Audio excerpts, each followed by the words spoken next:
Oglinda fermecată, un podcast cu Daniela oferit de Shape Divine.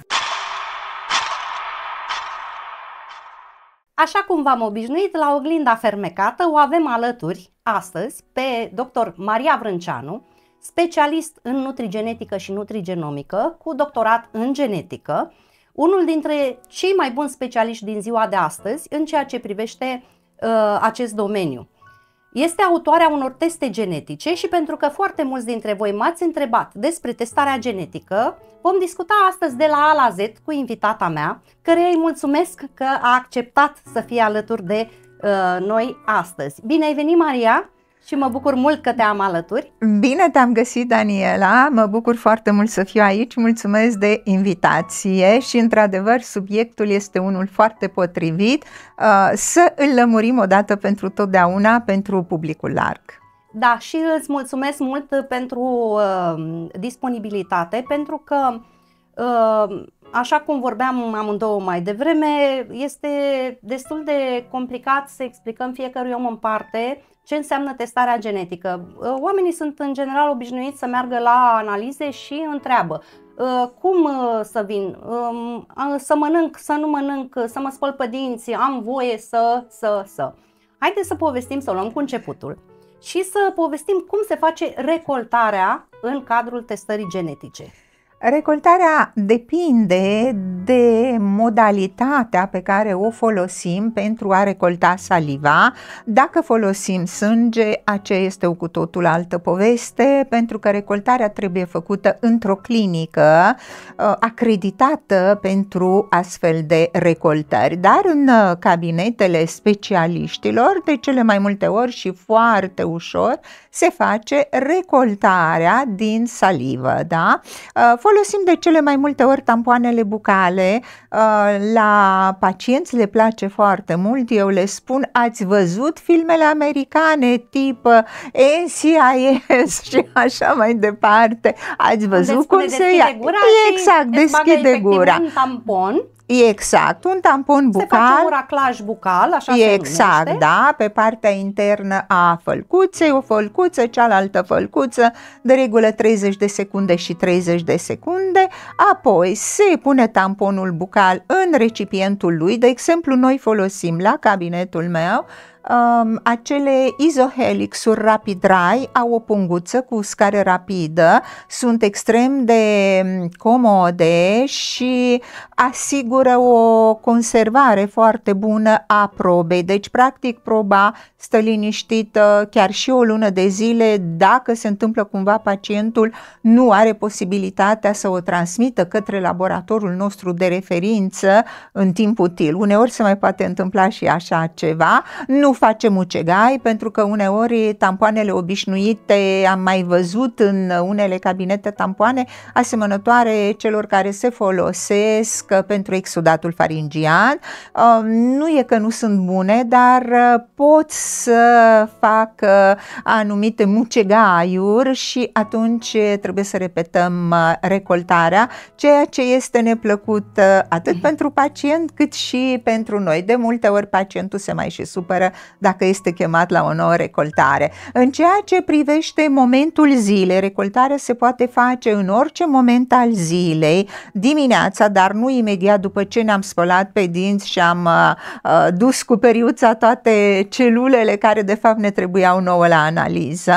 Deci înainte de a ne spăla pe dinți, după ce ne-am clătit gura cu puțină apă, sau în timpul zilei, dar să existe o distanță de măcar 2 ore de la ultima masă, nu imediat după ce am fumat, nu imediat după ce am băut cafeaua, după ce am băut prosecco, whisky și așa mai departe, da? Deci avem un timp de 2 ore în care am fost liniștiți, am băut doar apă. Așa este și eu am folosit în studiu clinic tot tampoanele Izohelix și mie mi s-au părut foarte bune. Am mai folosit și dispozitive medicale din gama celor care colectoarele. Da.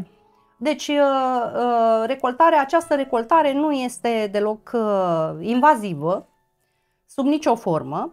Celulele, pentru înțelegerea publicului larg, celulele care se găsesc în salivă sunt aceleași celule din corpul nostru care conțin ADN-ul care se va extrage în cadrul acestor testări genetice, așadar important este, nu contează nici momentul zilei, nici ce medicație luați sau nu luați, este important să nu mâncăm cu 2 ore înainte sau să nu bem și să clătim gura cu apă.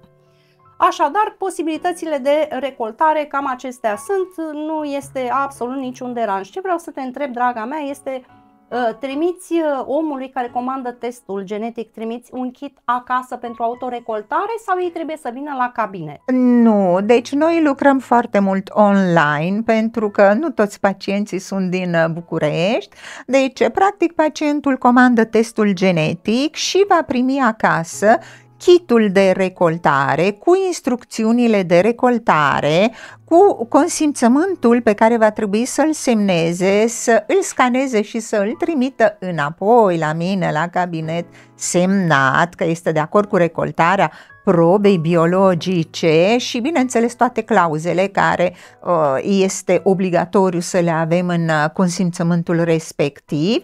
Și eu am făcut un video tocmai ca să ușurez această recoltare la domiciliu, pentru că de cele mai multe ori, când foloseam doar explicațiile scrise, deși erau și poze, mă trezeam cu întrebări, dar fac așa, dar pun tamponul și atunci am făcut un video și trimit video și pacientul știe exact ce trebuie să facă. După care el trimite testul la tine la cabinet. Au 2 posibilități, pentru că știi, atunci când e vorba de aceste servicii online, mai există și pacienți care sunt puțin circumspecți și am creat 2 versiuni. Pacientul poate să trimită el singur cu mânuța lui proba direct la laboratorul de referință, se duce frumușel la curier, are adresa, are tot, trimite proba ca să fie sigur că proba chiar a ajuns la laboratorul respectiv, pentru că da, nu este foarte plăcut, dar trebuie să recunoaștem că există și tipologia aceasta de pacient care mereu are impresia că noi, ăștia din cabinetele mici, vrem să îl păcălim cumva. Nu fac aceleași discursuri în clinicile mari, acolo nu discută, nu, acolo e totul ok, da? Și a doua versiune este aceea de a retrimite kitul înapoi la mine, deci proba de data aceasta la mine și ne ocupăm noi de trimiterea probei. Și trimiteți către laborator. Bun, pasul 2 în această testare genetică, ca să terminăm cu procedura în sine și ca să înțeleagă publicul larg despre ce este vorba, ce înseamnă laboratorul de referință și de ce probele se trimit întâi la un laborator de referință. Pentru că această testare genetică implică ca din proba recoltată, respectiv salivă, celulele ce s-a recoltat, să se facă secvențierea, respectiv extragerea mai întâi și apoi secvențierea ADN-ului. Așadar, laboratorul de referință este cel care face probabil secvențierea ADN-ului. Exact și imediat după ce am trimis proba, există un timp de așteptare, de regulă 25 de zile lucrătoare pentru laboratorul pe care îl folosim noi. Laboratorul este unul certificat, evident, cu toate acreditările necesare. Este un laborator european în United Kingdom, pe care noi îl folosim de foarte mulți ani, suntem foarte mulțumiți de felul în care lucrează. Uneori se poate întâmpla, foarte rar, ca proba să nu fie bună. De exemplu, pacientul care și-a făcut recoltarea, eu știu, a trecut cu tamponajul acela așa de parcă i-a fost frică să nu-i cadă fălcuța și avem prea puțin material, avem prea puțin material biologic și trebuie să refacem recoltarea. Întotdeauna repetarea recoltării este gratuită și chiar dacă proba nu a ieșit, laboratorul va repeta proba fără costuri suplimentare. Da. Bun, am terminat și cu această etapă. Să mai facem o specificare. Ce tehnologie folosește laboratorul? Next Generation Sequencing, da. Sequencing, da, este o tehnologie care secvențiază în condiții de precizie, exact, 99,9%, 1,9%, da. Așadar, secvențiere de ultima generație, practic, generație, noi o numim NGS. Bun, după această etapă, rezultatele, respectiv secvențele transcrise bioinformatic, bineînțeles, ca și informație, sunt trimise înapoi către tine. Da, noi specialiștii avem un cont online la laborator și intrăm în contul nostru online. Trebuie să fac precizarea pentru că există mereu această întrebare, această teamă.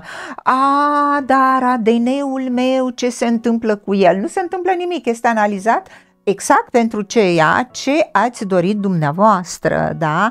Deci, probele la laborator merg însoțite doar de coduri de bare. Practic, cei din laborator nu știu cine este persoana din spatele codului de bare. Sigur, deci numai eu știu. Probele ajung anonime, sub formă de număr anonim. Li se atribuie un număr care este anonim. Așadar, nimeni nu știe despre dumneavoastră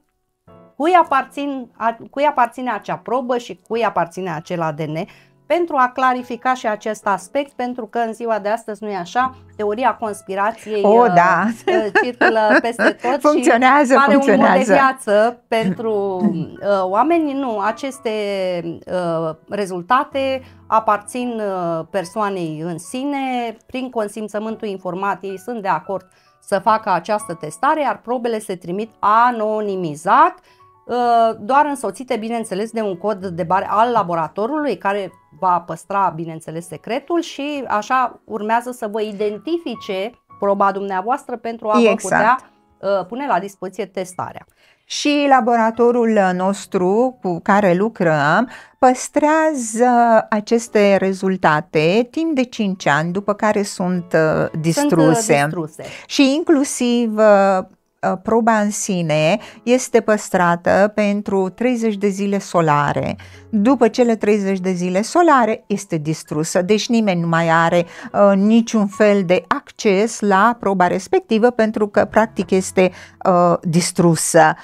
De asemenea, dacă avem un pacient care după ce a semnat consimțământul se răzgândește, că au mai fost și cazuri, deci pacienții se răzgândesc pentru că nu știu, i-a spus cineva că o să afle ceva despre el care ar putea să-l omoare și atunci e mai bine să nu mai vadă rezultatele. Da, există și această posibilitate de revocare a consimțământului. Da, asta se face în timp util, bănuiesc, înainte. Da. Deci revocarea consimțământului. Dacă proba a plecat deja către laborator, noi vom anunța laboratorul, proba va fi distrusă, nu va mai rămâne urmă de ea și aici avem evident o serie de clauze economice care pentru că trebuie respectate. Exact, noi am avut niște cheltuieli. Dacă lucrat, este evident că indiferent cum ar fi, testul va fi plătit. Testul se plătește anticipat. Nu, pentru că noi am mai avut experiențe cu astfel de teste în care am încercat să venim în întâmpinarea pacientului, să facem plata în rate, să facem plata, eu știu, la 2 săptămâni după ce s-a trimis proba. Nu a funcționat, m-am trezit cu foarte multe probe neplătite, cu oameni care au plătit parțial și apoi au dispărut după ce au luat rezultatele, încât e clar, pentru că dacă mergeți la oricare altă clinică din această țară și din altă țară, întâi se face plata exact. Anticipat, absolut. Totodată aș face o mențiune, pentru că, așa cum am spus și eu, lucrez cu testele genetice și din experiență îți spun că, pe lângă faptul menționat de tine că ele se distrug într-un timp ce am observat eu este că majoritatea, ca lumea să stea liniștită, în general proba se consumă la extracția ADN, în general proba se consumă. Ea practic, chiar dacă cineva ar dori să, dom'le, eu vreau ce a rămas din probă, respectiv din ce v-ați recoltat bucal, din cele 2 tampoane sau așa, cantitatea este foarte mică și de obicei se consumă integral. De ce vă spun asta? Fiindcă în general aveam în recoltoare tot isohelix, cele cu substanța de conservare, în care pur și simplu 2 ml de salivă, adică nu ai de unde să mai rămână în general într-o probă, nu ai cum să-ți mai rămână în aceste condiții. Din salivă, de exemplu, nu are cum să-ți mai rămână, ele se consumă tocmai pentru acuratețea analizei. Și mai fac o mențiune aici, pentru că celulele, noi ca oameni avem, construcția noastră genetică este în mozaic, de aceea proba se consumă pentru că nu toate celulele au același conținut și atunci pentru o identificare mai exactă a secvențelor de ADN de interes, în general se epuizează proba integral. Deci nu vi se ia o probă de exemplu, mai mare decât... chiar și nouă ni s-a întâmplat uneori să nu primim un rezultat pentru că laboratorul a trebuit să repete din aceeași probă, exact cum spui, pentru că nu a ieșit exact ce ar fi trebuit la secvențiere. Noi deci în momentul în care proba a fost lucrată, avem rezultatul, cum îți spuneam, eu intru online la profilul meu, caut probele care sunt pe codurile de bare, apoi eu le identific în baza mea de date. Noi primim, eu cel puțin, sunt colegi care lucrează cu laboratoare de la care primesc raportul gata făcut. Da, deci raportarea pentru 20 de gene, 100 de gene și așa mai departe, gata scrisă, gata făcută, aranjată. Nu, eu am făcut acordul pentru rodata, deci primesc datele brute. În aceste date brute eu am 8000 de snipuri. Ceea ce îmi permite uneori să caut și alte snipuri decât cele care sunt oficial în raportul final EVA Diet Plus sau alte teste din gama EVA. Deci eu pot să mai caut și alte snipuri în cazul în care am un pacient la care mă gândesc și la alte aspecte decât cele deja bătute în cuia acolo în testul meu. Da? Deci aceste rodata sunt preluate normal cu ajutorul unui soft, vor fi prelucrate și raportul se va face în limba română. Noi avem și versiune în limba engleză în cazul în care pacientul dorește raportare în limba engleză. Pentru limba engleză trebuie anunțat în momentul în care își face testul. Bun, și pentru că noi specialiști în genetică, două specialiste în genetică, ne-am înfierbântat în discuție, bineînțeles, să explicăm publicului larg ce sunt aceste snipuri. Aceste snipuri, că noi vorbim despre ele, SNP se numesc, sunt single nucleotide polymorphism, sunt anumite, de exemplu, ADN-ul, da? Compus din cele 4 tipuri de nucleotide, adenină, guanină, citozină și timină, iar SNP-urile reprezintă o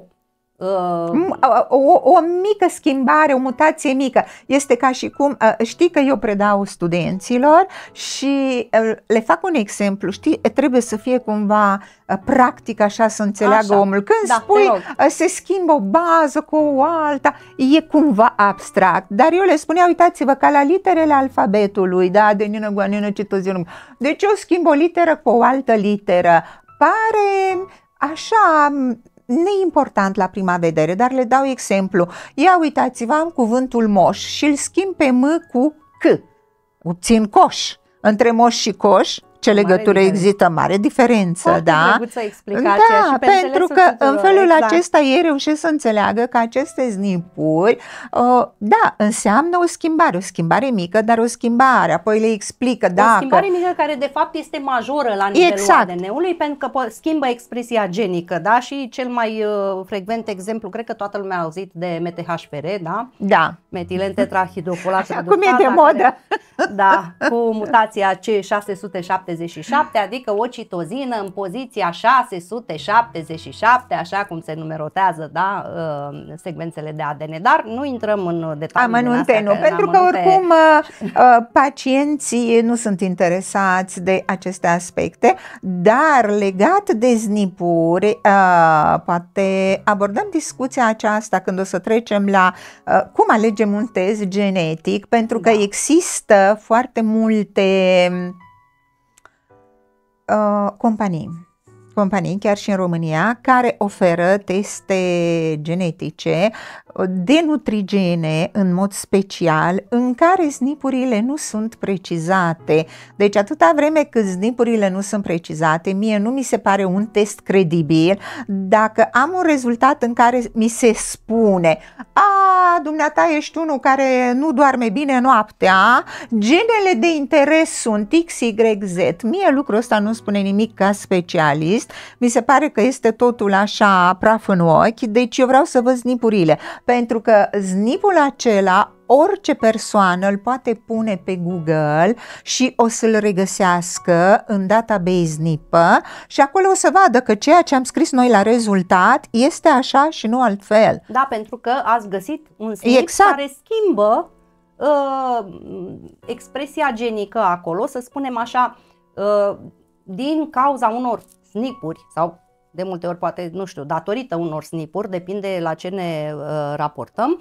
Activitatea unei gene poate fi mai slabă, activitatea unei gene poate fi normală sau activitatea unei gene poate fi intensă. Da? Situații în care aceste situații fac ca metabolizarea unor nutrienți, să spunem în testul nutrigenetic, ceea ce ne interesează pe noi, să fie mai rapidă, mai lentă sau să fie ineficientă. Normală. Da, normală, da, pentru normală, că avem varianta normală. Pentru că ce trebuie să... Noi vorbim așa foarte codificat cumva în acest moment. Deci toate aceste gene, de fapt, codifică proteine, enzime, da?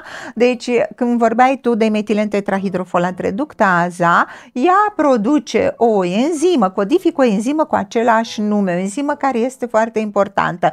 Când am SNP-ul respectiv, polimorfismul respectiv, mutația respectivă, că ei înțeleg mai bine termenul de mutație, deși în cazul acesta nu este chiar cel mai corect termen, da? Corect, din punct de vedere genetic este mutație la orice, dar noi în nutriție folosim variații genetice pentru că pentru publicul nostru a se înțelege că ăsta este motivul pentru care suntem unici și irepetabili, fără a avea o mutație patogenică neapărat, ci doar pentru faptul că variațiile noastre genetice pe aceeași genă, în același loc, sunt mari și atunci eu mănânc într-un fel, mie îmi face bine ceva, ție nu îți face bine sau îți poate fi indiferent din punct de vedere metabolic. Așadar, unicitatea noastră pe de-a întregul este dată de aceste mici variații genetice. Exact, pentru că, uite, când merg la curs cu studenții, în primele lecții, eu am întotdeauna o poză în care sunt eu și alături este Barack Obama și îi întreb, eu și el avem foarte mult ADN în comun. Credeți că e fratele meu? Și ei se uită așa cu ochii mari. Nu este fratele meu, dar orice cuprinde specia umană, noi oamenii, deci avem o parte de material genetic care este comună și avem acel 1% care face diferența și care ne face să fim unici. Și ceea ce trebuie să înțeleagă urmăritorii noștri, nu există două persoane identice, nici măcar copiii din aceeași familie nu sunt identici între ei, cu excepția... Acum se spune că și gemenii monozigoți se pare că ceva, nu sunt chiar identici 100%. Pot fi identici din punct de vedere ADN, dar probabil că epigenetic ceva se întâmplă. Asta întotdeauna, pentru că știm cazuri de gemeni monozigoți care au fost despărțiți la naștere și care s-au dezvoltat cu totul și cu totul diferit. Un concept care mie îmi place foarte mult, l-am învățat de la unul dintre profesorii mei de genetică, Lucian Gavrilă, Dumnezeu să-l odihnească, conceptul de nature și nurture vis-a-vis de această epigenetică. Acest podcast este despre cunoaștere în oglinda fermecată, a infinitelor răspunsuri posibile la întrebarea sinelui fiecăruia dintre noi. Și dacă nu este așa? Dar să revenim la subiectul nostru. Așadar, testul raw data, datele brute, Exact. secvențele găsite de interes, desigur, ajung în laboratorul, în cabinetul tău. Exact, după folosim care un soft. vor fi transpuse în softul aferent respectivului test genetic ales. Da. Fie că este nutrigenetic, fie că identifică, da? Și aici o să ne, te rog să ne spui testul ce fel de teste avem. nutrigenetică este un test pe care l-am conceput eu. A nu se înțelege că eu am făcut ceva ce nu exista, că am inventat apa caldă, roata și așa mai departe. Deci eu practic bazat pe cunoștințele și experiența mea am conceput un panel de gene. Am plecat de la 30 de gene. Când am început să lucrez cu testul genetic era undeva în anul 2010, da? A trecut multă vreme de atunci. Cunoștințele, studiile în nutrigenetică nu erau atât de multe ca acum și nu aveam atât de multe rezultate. Apoi, pe măsură ce această știință s-a dezvoltat, am început să tot adaug încă o genă, încă două, încă trei, până când am ajuns la 132 de gene de interes, da? Astea sunt în Neva Diet Plus testul? În Diet Plus, da, Nutrigene Diet Plus sunt 132 de gene și 168 de SNP-uri. Care au legătură doar cu nutriția? Nutrigenetic sau? Nu neapărat numai cu nutriția, pentru că, de exemplu, analizăm toate intoleranțele. Intoleranța la lactoză, la gluten, la fructoză, la histamină, pentru că acum e mare modă cu histamina. Așa. Apoi... Bine, nu de acum, draga mea, deci tot timpul vor exista persoane care citesc un subiect, pentru că mi s-a întâmplat mie, chiar am vorbit într-o emisiune despre asta la televiziune. Sunt persoane interesate strict de un subiect și dacă îl interesează subiectul ăla, cum ar fi DAO, da, diaminoxidaza, intoleranța la DAO, persoana respectivă citește mult, se informează mult și atunci are un singur subiect despre DAO. Acum să știi că dacă tot suntem aici la intoleranța asta la histamină, noi analizăm și HNMT-ul, da, și AOC1, da, o denumire veche care era pentru gena respectivă, cu toate cele 4 SNP-uri pentru AOC1, deci nu am ratat nimic. Ce vorbim noi de aici încolo, iartă-mă Maria, este aceste denumiri sunt denumiri de gene. Da. Nu trebuie să vă încărcați memoria cu ele. Toate se vor regăsi în testul nutrigenetic, în raportul final pe care, care va fi pus la dispoziția celui care dorește să-și facă această testare genetică. Nu este importantă denumirea genei, ci acolo veți regăsi explicații cu privire la ce fel de activitate are gena respectivă, ce face, ce influențează, ce induce, mutația dacă există sau nu, ce necesită, da? Pentru cei care au activitate slabă enzimatică, da. Enzimatică, sigur că va fi necesară suplimentarea. Sunt o grămadă de suplimente pe piață și pentru DAO, SIM și așa mai departe, dar aceste decizii le veți lua în urma raportului genetic. Da, dar ziceam cu intoleranța aceasta să știi că am întâlnit persoane care chiar aveau aceste mutații, dar nu neapărat erau intolerante la histamină din anamneză, deci întotdeauna testul genetic vine corelat cu anamneza pacientului și eu cred că intoleranța la histamină este mult mai complexă decât aceste SNP-uri, decât microbiota. Cred că sunt mai mulți factori asociați în cazul acestei intoleranțe la histamină. Pe de altă parte, am văzut și teste de alergologie care testează DAO. Când mergeam la școala de medicină preventivă, regenerativă și anti-aging, aveam un profesor de gastroenterologie era și spunea, când nu mai ai ce să-i spui pacientului, îi spui că e intolerant la histamină.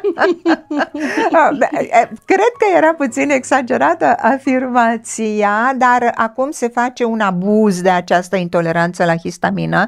Văd foarte des pe rețelele sociale, dieteticieni. Bine, și... stai puțin că încă nu și-au găsit un alt subiect, dar la un moment dat cât au ținut-o, au trecut la histamină. O să vedem ce a fost glutenul, a fost glutenul cu moda aia gluten-free, mamă. Acum să nu mă judeci, te rog, și eu sunt gluten-free, mănânc fără gluten, cât se poate fără adaos de histamină, adică nu mănânc nici carne, nici pește, niciun fel. Depinde de context. De exemplu, eu sunt intolerantă la lactoză. Și eu nu beau lapte, dar nu beau lapte pur și simplu că nu-mi place.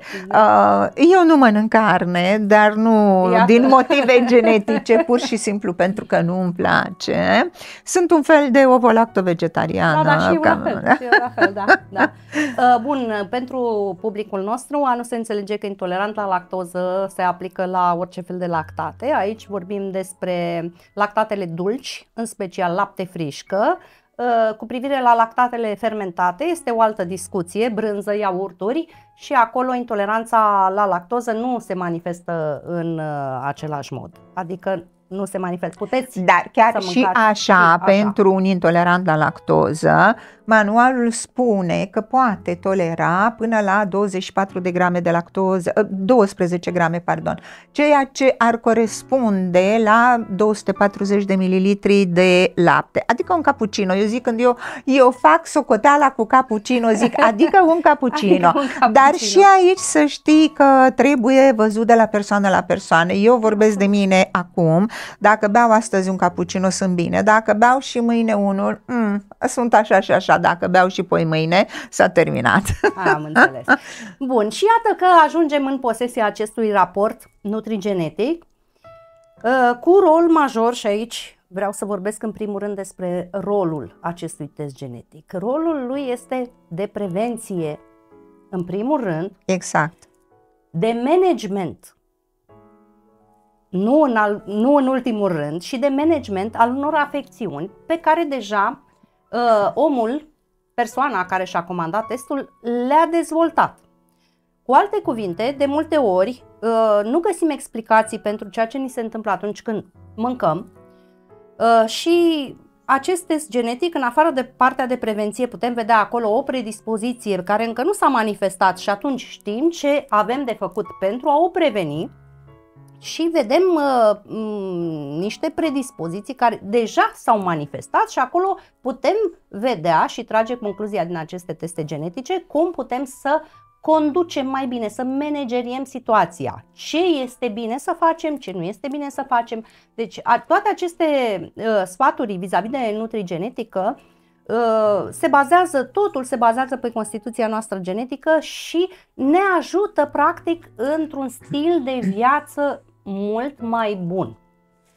Da, și cum ai spus, prevenția, pentru că știi, vorbeam înainte să înainte să filmăm, abia după ce sunt bolnavi își comandă testul genetic. Deci în România practic nu există noțiunea aceasta de prevenție. Noțiunea în sine există în vocabular, dar în mintea oamenilor prevenția este ca și inexistentă. Poți să vorbești despre prevenție până obosești, nu-i pasă nimănui.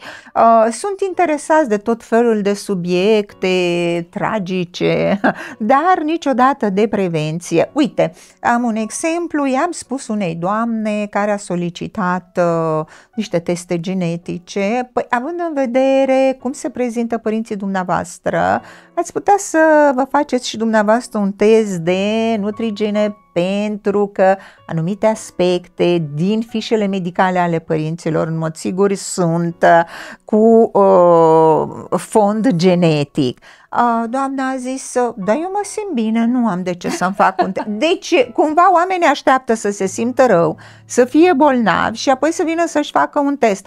Are și atunci valoare, exact cum ai spus, în managementul anumitor afecțiuni, în dislipidemie, dar ar fi mai bine să știm ca să putem preveni, nu doar avem și zicala aia să previi. E mai ușor decât să tratezi și e mai bine decât să tratezi. Deci aș mai explica ceva publicului nostru, și anume faptul că ideea asta generală, ca să înțeleagă lumea că moștenim jumătate de la mamă, jumătate de la tată, nu este chiar așa.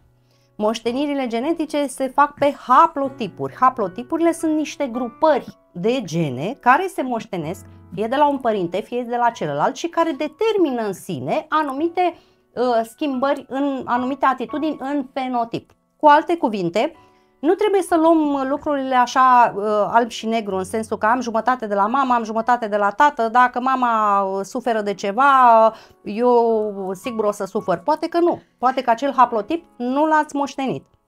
Dar aceste teste, pentru că iarăși oamenii fac foarte mare confuzie între diferitele tipuri de teste genetice. Da, chiar te rog să ne Testul de nutrigene este un test predictiv, un test care ajută în prevenție și în managementul anumitor afecțiuni, da? Nu este un test de diagnostic. Când primiți rezultatul, eu nu vă spun ai, nu știu, boala X, ai diabet, ai nu mai știu ce altceva. Nu, deci îți voi spune, ai o predispoziție pentru diabetul de tip 2, ai un profil care mă duce cu gândul că ai putea să dezvolți dislipidemie, anumite patologii cardiovasculare, ai un risc cardiovascular exact crescut. Uite, ești predispus la statoză hepatică, în ceea ce privește bolile autoimune, astea sunt predispozițiile tale. Inflamația de grad scăzut, deci acea inflamație cronică despre care vorbim toți, silențioasă, da? Deci este un test care ajută foarte mult să trăim mult și bine, dar nu este un test de diagnostic. Există teste genetice de diagnostic, da? Și care se fac în anumite condiții, deci ele analizează așa zisele gene care sunt deterministe, da? Deci și cu un grad cunoscut de patogenitate, exact. În general, de exemplu genele evreilor așkenazi, da, deci aceste familiar. Teste se recomandă de regulă de către medicul genetician atunci când suspectează mutația pe o anumită genă, nu știu, se uită geneticianul la copil și zice mămicii, mi se pare că ar putea să aibă sindromul Rett, mi se pare că ar putea să aibă nu știu care altă patologie, X-Fragile. Exact, și atunci temă, medicul, ca să poată să, deci el bănuiește diagnosticul și ca să certifice acel diagnostic merge la testarea genetică. Da. Acela este un test de diagnostic care confirmă da sau ba, dar într-adevăr e un test care nu are nicio legătură cu prevenția și care e un test de diagnostic, strict de diagnostic. După aceea, foarte mulți pacienți am mai auzit așa, dar eu mi-am făcut whole genome sequencing, dar whole genome sequencing nu este bun. O discuție, de exemplu, pe platforma aceea TikTok, era ceva legat de autism, da? Și zice o doamnă, eu nu vreau... Bun, și-a făcut VGS-ul, dar VGS-ul este ca și US-ul, da? Whole exome sequencing.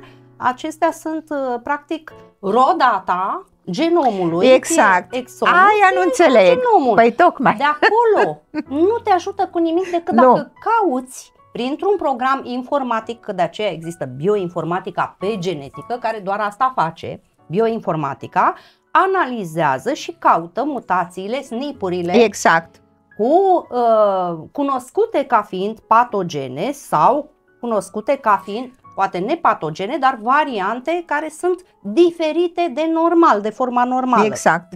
Dar ce am remarcat dar cel ce mai... așa, a făcut VGS și? Nu, de regulă știi la copiii aceștia cu autism, am remarcat că foarte frecvent medicii geneticieni recomandă acest whole genome sequencing sau VES-ul, da? Are sens, într-un fel, da? Are sens. Are sens, dar suntem la jumătate, adică apoi trebuie să căutăm rezultatele, da, să vedem ce e normal acolo. Da, pentru că probabil medicii au colaborări cu laboratoare care trimit exact mutațiile pe care le au ei în vedere, nu știu să-ți spun exact, dar... Nu cred, pentru că atunci de ce aș mai face VGS? Aș face doar mutațiile pe care le am în vedere dacă le suspectez, nu? Eu am văzut un test de genul acesta, nu lucrez cu astfel de teste, că nu intră în atribuția mea așa și eu ceva. mai trimit persoane să-și facă VGS-ul sau WES-ul, ca pe urmă să căutăm acolo și să vedem anomalii unde sunt. De ce? O să întrebe oamenii și chiar vreau să lămuresc un pic și aspectul ăsta, mai fac o paranteză. De ce dacă știm o afecțiune nu ne ducem direct la gena respectivă? Sau, în cazul testului nutrigenetic, de ce dacă vrem să vedem, știu eu, ficatul, despre ce predispoziție avem, de ce nu facem o singură genă? Pentru că, în general, cel puțin în nutriție, dar și în anumite boli, este vorba și de un scor genetic. Adică nu este suficientă o mutație într-o genă. De obicei sunt mai multe mutații în mai multe gene care au legătură, au fost studiate și au legătură cu dezvoltarea sau predispoziția sau boala respectivă. Așadar, când facem un test genetic, fie că pe nutriție, fie un test de diagnostic, dacă ne recomandă medicul genetician pentru confirmarea sau infirmarea unei anumite afecțiuni, de multe ori este vorba de mai multe gene care se calculează și acolo un scor genetic în funcție de mutațiile lor. Deci să nu ne gândim niciodată că da, vreau să știu o genă pentru ceva și am hepatosteatoză, știu eu, de cauză non-alcoolică și vreau să știu eu de ce și am auzit eu că e o genă. Nu este niciodată o genă. În general, sunt mai multe gene pe care un specialist în nutrigenetică și nutrigenomică care face un test genetic știe să calculeze acest scor genetic și care poate da o predictibilitate. Adică un scor genetic pozitiv nu înseamnă că veți face boala obligatoriu sau veți dezvolta, ci că aveți o predispoziție de a face lucrul ăsta, dar ea depinde de stilul de viață. Dacă eu o să mănânc slănină, știu eu, și prăjală toată viața... Nu intra în acest argument, pentru că deja slănina este ca și omega-3 în unele pagini de Facebook. Dacă slănina ar conține omega-3, crede-mă că aș face un supliment din ea și stoarce așa și aș face niște omega-3 din ea. Din păcate, slănina nu conține omega-3, că n-are de unde, decât dacă e slănină de pește. Atunci da, dacă e slănină de pește, conține omega-3, altfel nu. Conține omega-6 sau alți acizi grași saturați. Da, bine, știi, acum sunt acei așa zis specialiști împotriva curentului, care îți spun că ai voie și că e sănătos tot ceea ce îți spun ceilalți că nu este ok. Și atunci cumva ești mai viral, faci mai multă audiență. Da, cred că ăsta este singurul scop. Nu-mi rămâne decât să spun off, pentru că din acest motiv, cel puțin, uite, în ultimul timp un subiect foarte controversat în online, nu pentru noi, nu pentru oamenii de știință, subiectul statinelor. Toată lumea își oprește tratamentul de hipertensiune, toată lumea își oprește tratamentul de așa, că ăla nu e bun, că medicamentul ăla nu e bun, că statina aia nu e bună și că statina aia e nu știu ce și că au auzit ei pe internet. Și aici vreau să aduc în discuție un test farmacogenetic de această dată. Faceți și testul farmacogenetic.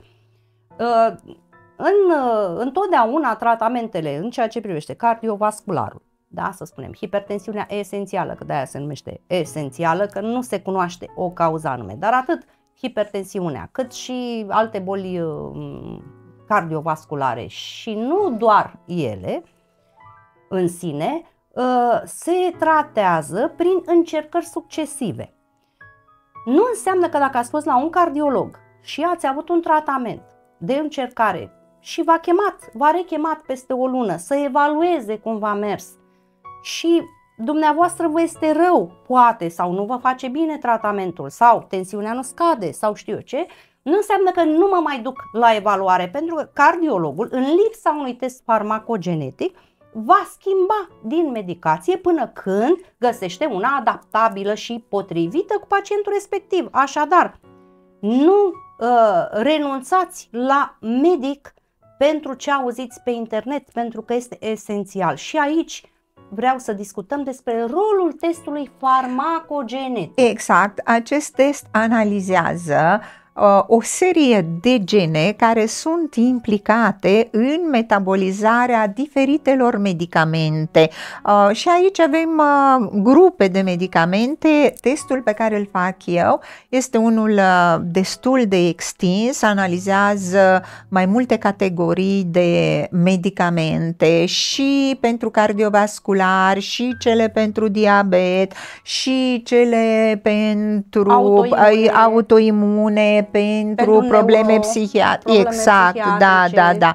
Deci foarte multe grupuri de medicamente, pentru că, într-adevăr, așa cum spuneai la început, metabolizarea se poate face normal, se poate face rapid, se poate face lent. Dacă se face lent, problem, pentru că poate să crească toxicitatea. Se face rapid, înseamnă că doza standard, cea pe care o recomandă producătorul, trebuie ajustată. Uneori este posibil, și testul de farmacogenomic o spune foarte limpede acolo într-o căsuță separată, deci este posibil ca un medicament să nu fie absolut deloc adaptat profilului nostru genetic și în cazul acesta medicul trebuie să găsească o alternativă.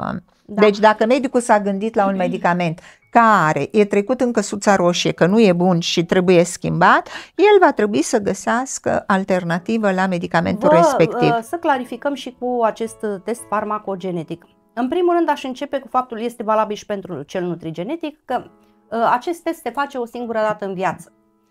Genetica noastră nu se schimbă.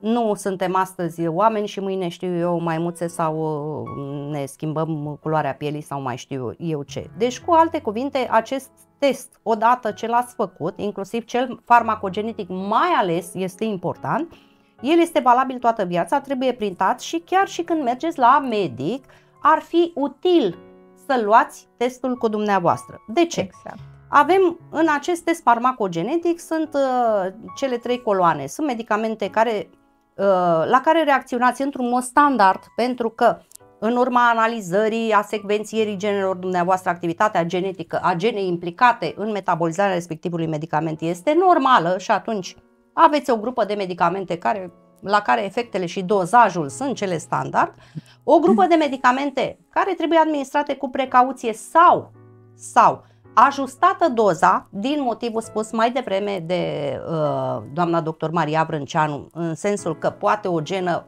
COMT, da? De exemplu, o activitate mai lentă sau mai intensă și atunci metabolizarea substanței respective, a substanței active din medicament este diferită și medicamente de evitat, acolo ce înseamnă de evitat? Că ele sunt totuși pe piață și poate exista întrebarea asta, Dumnezeu, dacă e pe piață, cum adică să le evit eu? Pentru că pentru dumneavoastră, constituția genetică face ca acel medicament să manifeste mai degrabă efectele adverse decât cele bune. Și atunci, acest test farmacogenetic, atunci când îl avem, nu mai avem acest dubiu mergând la medic, Dumnezeu, o să-mi schimbe medicația până când o să meargă ceva.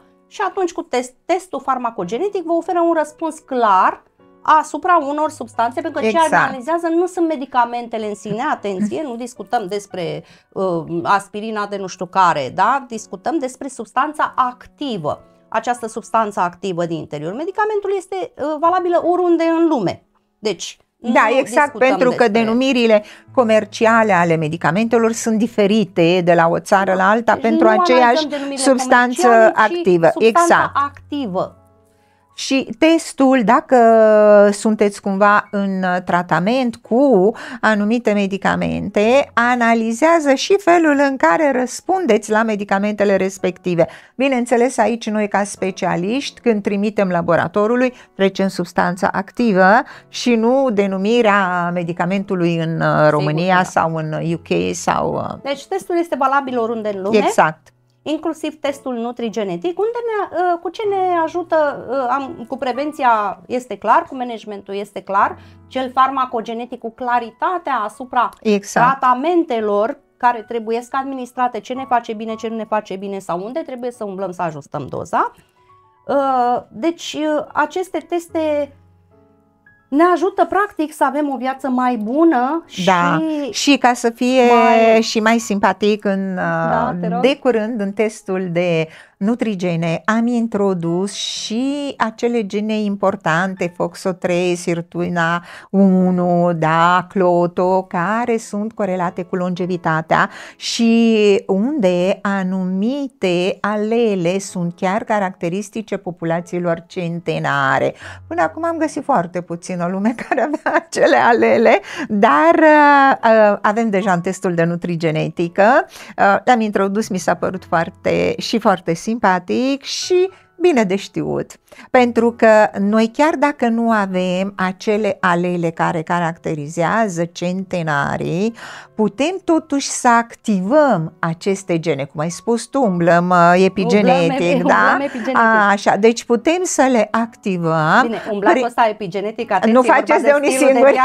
Este vorba de stilul de viață și de obișnuința într-un anumit, e vorba de un lifestyle, nu e o chestie care faci acum și de mâine de exemplu, SIRT1, FOXO3 pot foarte bine să fie activate prin exercițiu fizic intens, sculatul dimineața și alergatul la ora 5 pe stomacul gol, dar nu așa pe acolo pe unde trec toate mașinile alea cu tot gazul ăla de eșapament, nu, într-un parc frumos. Deci activează AMPK, activează genele și putem să trăim mai mult, chiar și fără să avem genetic un profil care să ne predispună la 100 de ani de viață. Da. Ai vorbit mai devreme despre alele și iarăși ne-am înfierbântat și să explicăm publicului nostru. Alelele sunt gene, alele sunt două copiile aceleiași gene, pentru că avem două catene de ADN în forma de spirală, pe care o știe deja toată lumea. Pe fiecare catenă de ADN este o soră geamănă a unei gene care se numește alelă. Sunt două alele, așa le numim, două surori gemene, care nu sunt nici în același loc neapărat și nici nu se manifestă în același fel neapărat, depinde dacă sunt recesive sau dominante, nu, sau hibride. Așadar, ca să nu intrăm în amănunte, ca să înțelegeți că alelele sunt cele două copii ale unei gene. Pentru că avem toate genele în copie. Da, mai puțin la bărbați anumite gene plasate pe cromozomul X, pentru că bărbații au un singur cromozom X. Deci pe X, nu pe Y. Pe X. Pe X, da, am înțeles. Noi, ca acum, știi, iar băgăm bățul prin gard și mi-aduc aminte iar de cromozomul Y, care e săracul din ce în ce mai mic, mai are și el 50 de gene, toate numărate. Da, deci testele acestea sunt extrem de utile, deși nu sunt teste de diagnostic și normal putem să continuăm lista testelor. Există și unele teste, cum să spun eu, de bon ton. Eu le numesc de bon ton, nu sunt neapărat necesare, cum ar fi, de exemplu, predispoziția la celulită. Există așa ceva? Da. Analizează genele AC și HIF1A, deci, da, dacă într-adevăr ai o predispoziție foarte strong la celulită. Și un test care este destul de solicitat de către bărbații până în 30 de ani este cel de alopecie androgenică. riscul de chelie. Da. Deci acestea sunt teste care nu sunt neapărat necesare, ca să fim serioși, nu sunt neapărat necesare. Gena cheliei, femeia este purtătorul, da? Și el se manifestă numai la bărbați, dar nu mai știu pe ce cromozom e, pe X? Cumva? Pe X. E X linkat. Da, am înțeles. Așa, deci avem aceste teste, mă rog, cel de celulită nu că este foarte, foarte solicitat, dar am și spus, este un test de bon ton, testele de salon. De salon, da. Spune-mi, te rog, cum te găsește lumea? Unde găsim? Deci, Dr. Maria Vrânceanu. Da, există o pagină de Facebook cu numele meu și un profil de TikTok cu numele meu unde mai postez filmulețe tot așa legate de genetică, nutrigenetică, diverse subiecte interesante și nu chiar asta, ce mâncăm, nu știu cât de benefic este kaki, kiwi și așa mai departe. Nu că n-ar fi interesante aceste subiecte, dar eu personal am depășit faza aceea nutriție. Da, discutăm un pic mai la alt nivel. Științific și la alt nivel, nu mai vorbim de mănâncă avocado dimineața, că o să nu știu ce. Bun. Căutați Dr. Maria Vrânceanu, testare genetică, pagina de Facebook se numește Nutrigenomics, Nutrigenetics. Da, și e și o pagină chiar cu numele meu, da. Cu numele Dr. Maria Vrânceanu.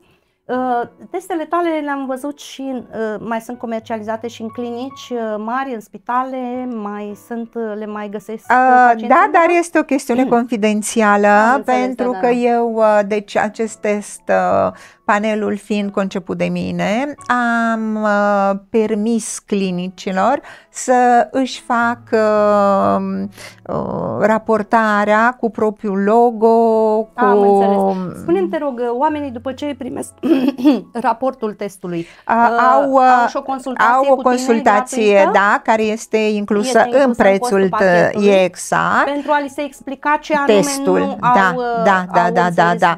Ca să și când fac explicarea rezultatelor, le explic și anumite noțiuni de genetică, nutrigenetică, pentru exact cum ai spus, eu vorbesc despre alele, despre gene. Da. Și omul trebuie să înțeleagă ce a obținut din acel test.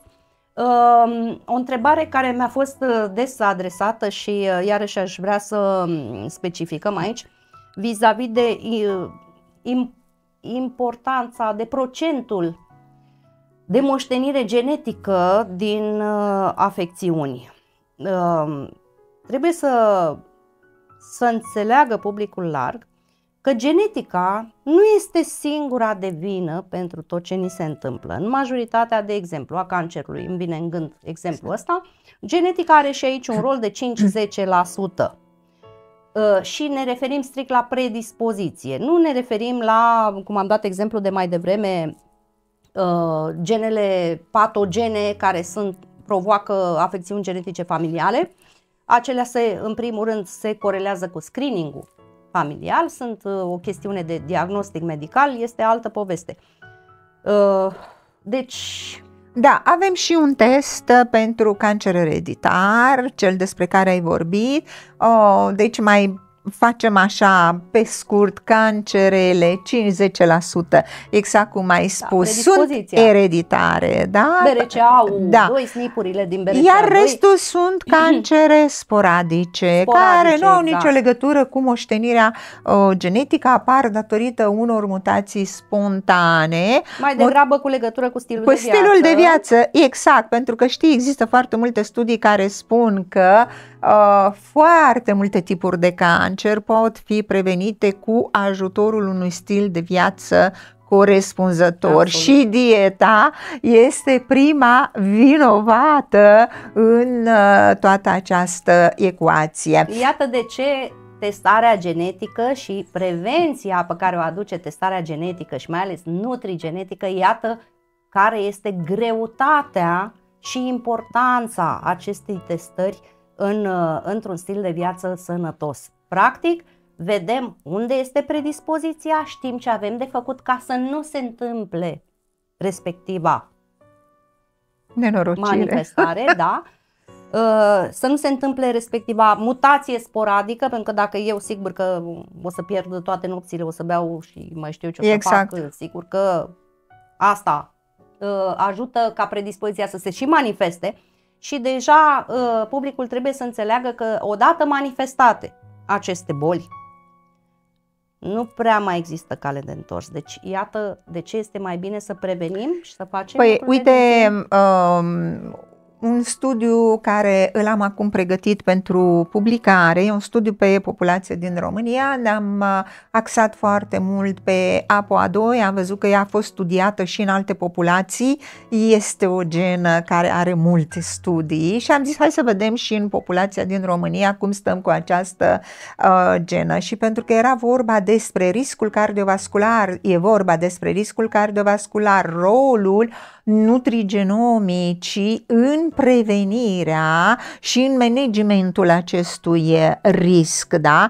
Deci, când pregăteam acest articol, am văzut că din raportul Societății Române de Cardiologie, 60% dintre morțile raportate în România se datorează patologiilor cardiovasculare. Ori noi știm foarte bine, patologiile cardiovasculare pot fi prevenite, deci foarte multe morți pot fi împiedicate, pot fi prevenite cu un stil de viață corect. Știi că la un moment dat cei de la Harvard făcuseră un panel pentru riscul cardiovascular și inclusiv ei spuneau un risc mare poate fi scăzut cu un stil de viață corespunzător. Dar stil de viață corespunzător nu înseamnă că am citit-o pe net.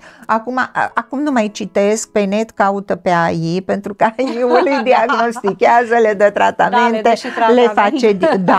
Bine, am văzut că este o propunere să nu mai Slavă Domnului! Slavă Domnului! Nici juridice și nici medicale, se pare. Slavă Domnului! Da. Iată, aici intervine testul nutrigenetic. Exact. Vorbim de acest gap între stil de viață sănătos și să prevenim niște lucruri. Dar ce este între ele este testarea nutrigenetică sau farmacogenetică. Și pe urmă să mai spunem ceva foarte important. De regulă oamenii se cramponează de prețul testării genetice, care să spunem nu sunt încă atât de legere aceste prețuri, da? Dar eu zic întotdeauna, ai 30 de ani, da? Testul genetic e pentru toată viața, că ai spus că e pentru toată viața, ok? Da. Și suntem de acord.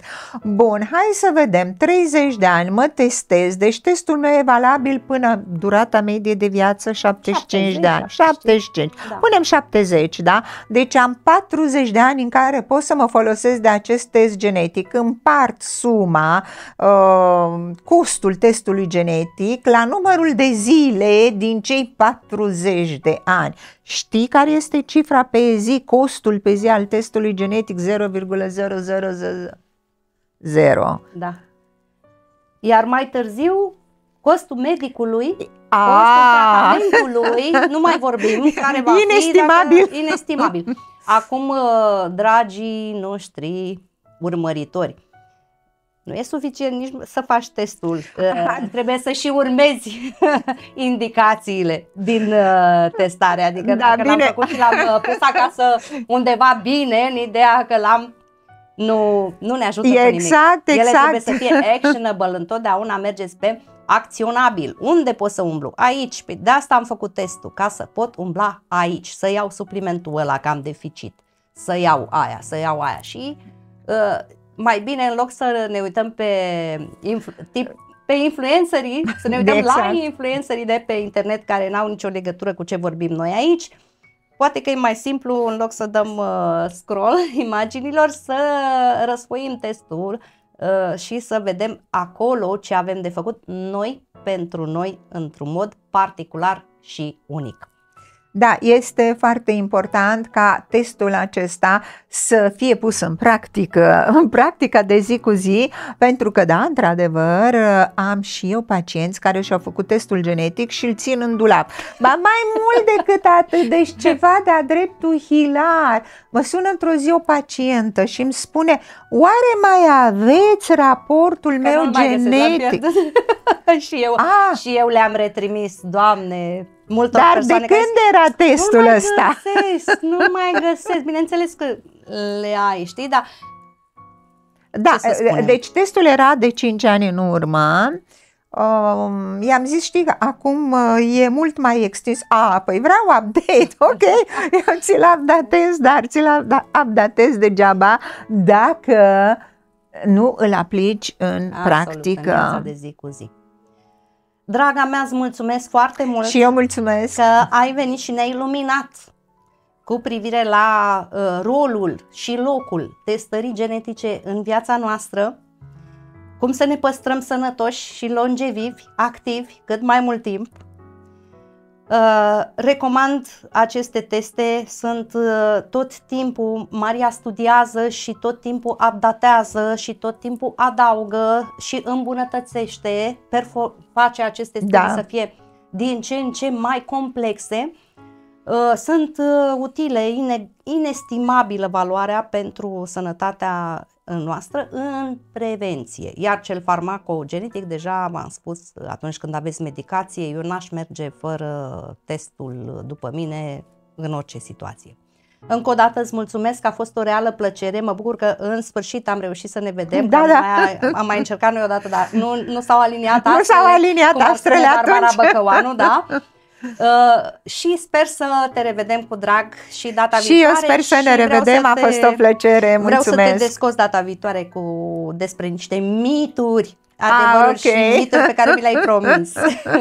Bine. Mulțumesc, Maria. Și eu mulțumesc, la revedere.